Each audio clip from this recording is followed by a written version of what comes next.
Ассалаумағалейкум. Бүгін қасиетті жұма. Құрметті достар, біз көбіне жұмаға барған кезде мешіттің алдында көмек сұрап отыратын неше түрлі адамдармен жолығамыз ғой. Бірақ олардың шынымен ар жағында тағдырлары қалай болып жатыр? Шынымен осы олардың мұқтаж ба жоқ, әлде алаяқтар ма? Көбіміз күмәнданамыз, көбіміз шынымен де көмектесіп жатамыз. Біз қазір мешіттің жанында отырған бір кейіпкер табамыздағы сол кісінің жағдайын сұраймыз. Одан кейін мүмкіндік болып жатса, әрине ол кісінің үйіне барып шынымен жағдайы сондай ма, ондай емес па, тексеретін боламыз. Бізбен бірге болыңыздар.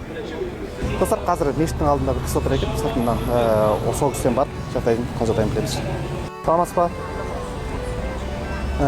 Сіздің есіміңізді білуге бола ма? Есім Гүлжан. Мен есімім Ғани болады. Сізде не жағдаймен отырсыз? Нақ бұл жерде кеп елден көмек сұрау үшін не итермеледі сізді? Мен баламның мәселесі, өзімнің мәселем бойынша келдім. Өйткені баламды травма алып, содан бері балада проблемы со здоровьем. Документтері бәрі үйде тұр.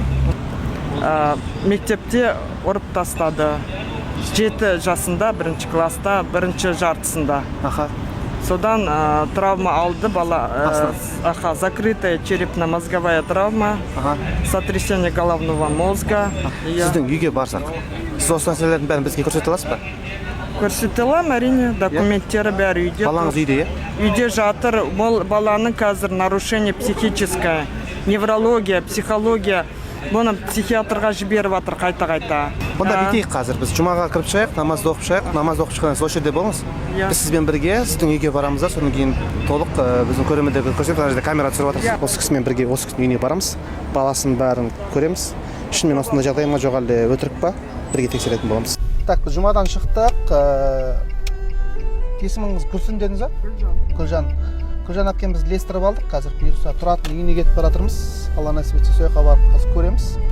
Баланың жағдайын қараймыз, тұратын ол кісінің жерін қараймыз. Сосын сіздерге көрсететін боламыз.